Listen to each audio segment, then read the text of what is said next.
भक्ति मुक्ति परदाता तस्मै श्री गुरुवे। मेरे हृदय सम्राट गटगटवासी प्राणधन अनंत श्री विभूषित अखिल ब्रह्मांड में मेरे श्री नगरी निवासी भगवान जी, दादा गुरुदेव परमहंस दयाल जी महाराज, निजातन प्रभु, मंचस्थ अर्चनीय वंदनीय मंडलेश्वर गण, मेरी संत बहनें, गुरुचरणों में उपस्थित मेरी माताओं, मेरी बहनों, सदग्रस्त वृंद, बड़े प्यार से श्री गुरु महाराज जी का जयकारा लगाइए। अपने रसना को पवित्र कीजिए, अपने अंतःकरण को पवित्र कीजिए।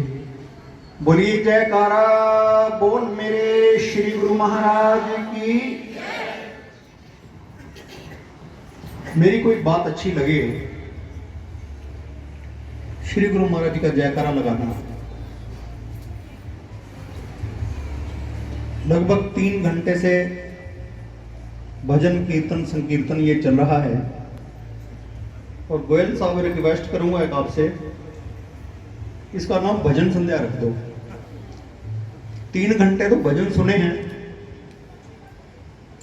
और 15 मिनट में संत महापुरुषों की प्रवचन होंगे, तो संत सम्मेलन समझ में नहीं आता है।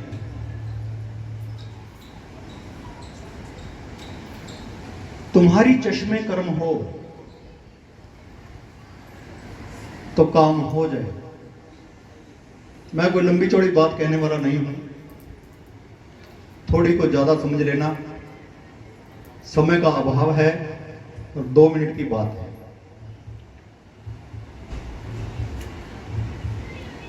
सूरदास जी थे, वो भगवान के मंदिर में जाते थे और जाकर खड़े हो जाते थे और घंटों ही खड़े रहते थे।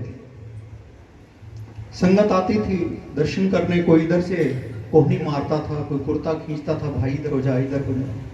तो एक दिन पुजारी ने कहा कि सूरदास तुम्हें दिखाई तो कुछ देता नहीं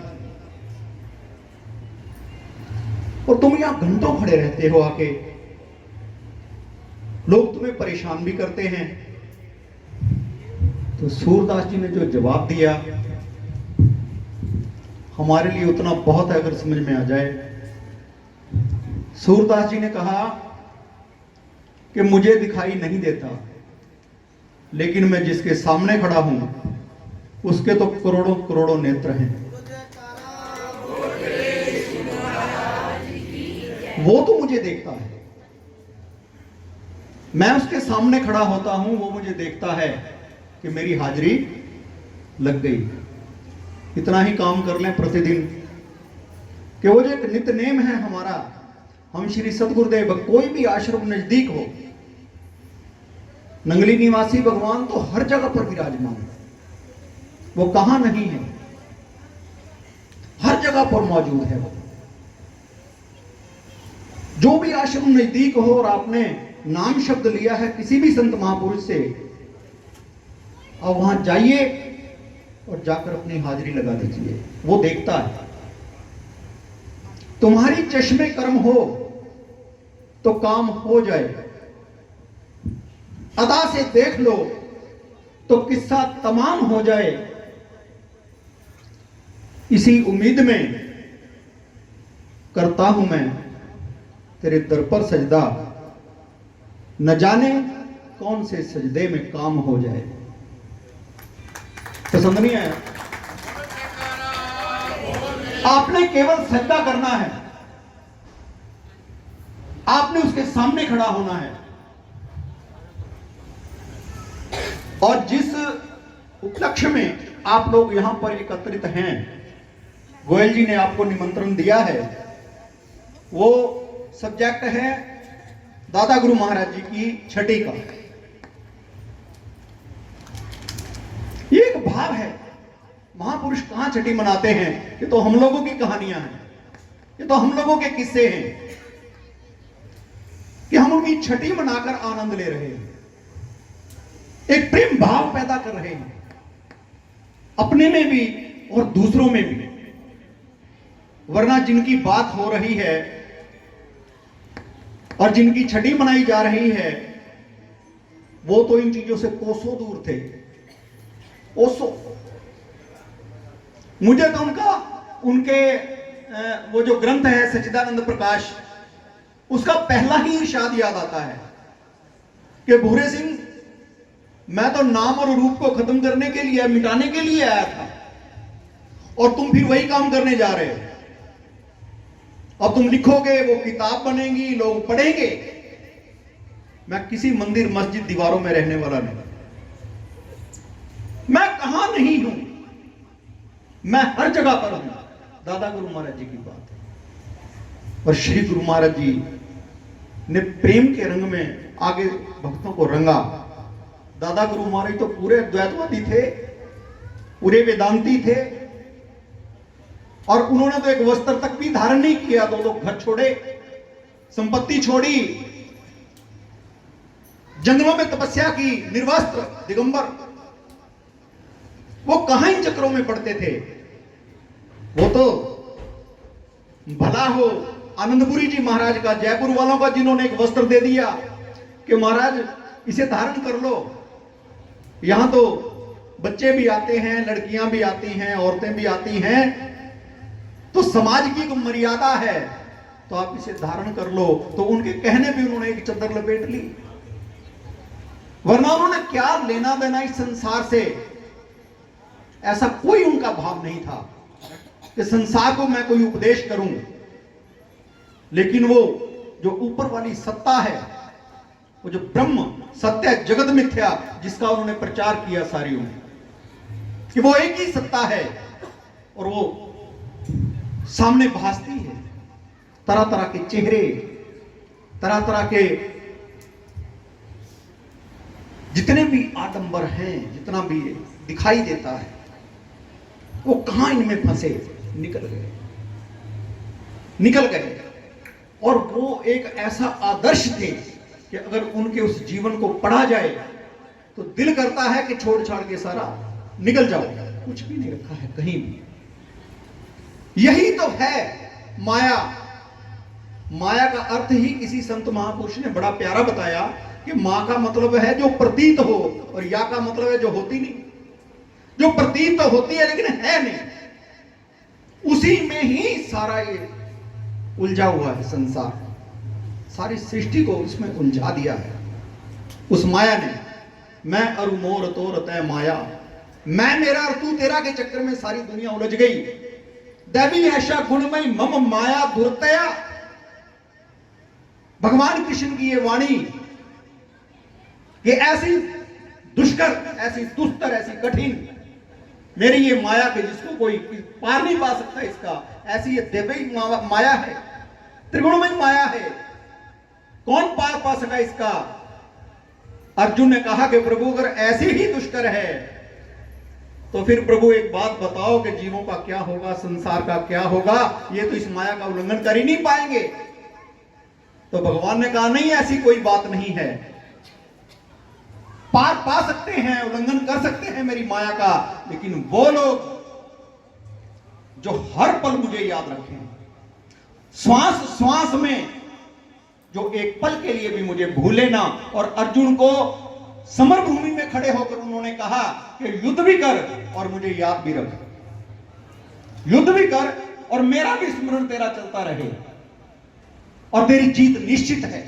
और संत महापुरुषों का तो यह कहना है कि जिस दिन उसने भगवान को चुन लिया था, जीत तो उसी दिन निश्चित हो गई थी।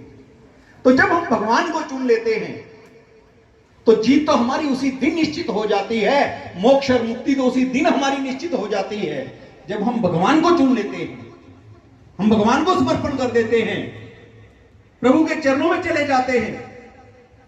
सर्वधर्मान परित्यज्य मामेकं शरणं व्रज, अहं त्वा सर्व पापेभ्यो मोक्षयिष्यामि।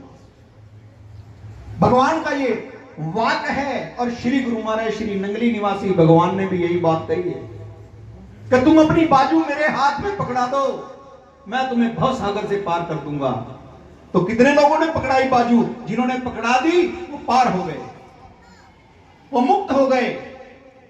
और भक्त के भाव में तो कोई मुक्त होना ही नहीं चाहता। ज्ञानी मुक्ति मांगते हैं, भक्त कहां मुक्ति मांगता है? वो तो कहता है कि मेरा बार बार जन्म हो, तेरा दरबार मिले, तेरी सेवा मिले, मुझे तेरे दर्शन मिले। ये भक्त का एक भाव होता है। भक्त कौन है? जो विभक्त ना हो। भक्त कौन है? जो विभक्त ना हो। मैं देखता हूं हमारे ही अपने कई श्री गुरु महाराज जी के शिष्य कभी किसी मजार पर बैठे होते, कभी कहीं मत्था टेक रहे होते, कभी कहीं बैठे होते, जो विभक्त हो जाते हैं, खंड खंड हो जाते हैं, टुकड़े टुकड़े हो जाते हैं, कभी कहीं कभी कहीं कभी कहीं। अरे जब श्री गुरु महाराज से नहीं मिला तो उन मजारों पे मिलेगा क्या? जब त्रिलोकीनाथ भगवान के चरणों में बैठकर झोली नहीं भरी तो फिर क्या हमें दूसरी जगह पर जाकर वो मिलेगा? नहीं मिलेगा। श्री गुरु महाराज जी से मांगो जो मांगना है आप लोगों ने, वो देता है। फना बगैर बका का पता नहीं मिलता। मिटे ना खुद ही जब तक खुदा नहीं मिलता। और जो मांगने का तरीका है उस तरह मांगो और दरे चौखट से क्या क्या नहीं मिलता, सब कुछ मिलता है। मेरे नंगली निवासी भगवान ने जिसे अपनी गुलामी दी है, अभी भाई जी वो बात कर रहे थे, मैं उसको पूरा कर रहा हूं। ममता दीदी ने भी ये बात कही थी, मैं उसी को इन 2 लाइनों में पूरा कर रहा हूं कि मेरे श्री नंगली निवासी भगवान ने जिसे अपनी गुलामी दी है, उसकी चौखट पे सारे जमाने ने सलामी दी है। उसकी चौखट पे सारे जमाने ने सलामी दी है, जिसको इसने अपने दर की गुलामी दी है। जो इसकी सेवा में लग गए, जो इसकी शरण में आ गए, उसे किसी चीज की आवश्यकता नहीं रह जाती। प्रेमियों, तो कहना आज के भाव में इतना है, कहने को तो जितनी लंबी बात कर दें और सत्संग तो बढ़ता ही चला जाता है, बात से बात निकलती चली जाती है, तो समय का अपना फेर है। मुझे पता है मुझे मना नहीं करेंगे चाहे मैं आधा घंटा बोलता रहूं, लेकिन मुझे ज्यादा समय नहीं लेना है। मैंने केवल इतना कहना है कि गोयल जी और इनका परिवार जो है, ये एक समर्पित परिवार है श्री सतगुरुदेव भगवान के चरणों में, नंगली निवासी भगवान के चरणों में। और परमहंस महाराज जी, दादा गुरु महाराज जी के अपने आप को पोते कहलाते हैं, और कहलाते हैं तो उनका प्यार भी ये पाते हैं, उनका प्रेम भी ये सदा पाते हैं। इनकी मोहब्बत सदा गुरु घर से बनी रहे, संत महापुरुषों से बनी रहे। इनके बच्चों को सदा ऐसे ही सुंदर संस्कार मिलते रहे। जितना प्यार मोहब्बत वो संत महापुरुषों से करते हैं, ऐसे ही वो सदा करते रहें। और आप लोग जो इतनी दूर दूर से चलकर श्री गुरु महाराज जी के चरणों में आए हो, मैं शुभकामना करता हूं उनके चरणों में कि आपके घर आंगन सदा खुशियों से महकते रहें, आपके घर आंगन में खुशियां सदा नाचती रहें, और आपकी प्रेमा भक्ति श्री गुरु महाराज जी के चरणों में सदा बनी रहे। और आज के इस पावन प्रसंग की मैं आप सबको, संत महापुरुषों को और आई सारी संगत को लाख लाख बधाइयां देता हूं। सबको बधाई हो, तो कह दो एक बार आप भी। पता नहीं क्यों सुन से होकर बैठ जाते हो। सबको बधाई हो। एक जमाना था, हम समझते थे ये दुनिया गम की मूरत है, लेकिन जब से आ गए इनकी पनाहों में तो सारी दुनिया ही खूबसूरत है। बोल जयकारा बोल मेरे श्री गुरु महाराज की।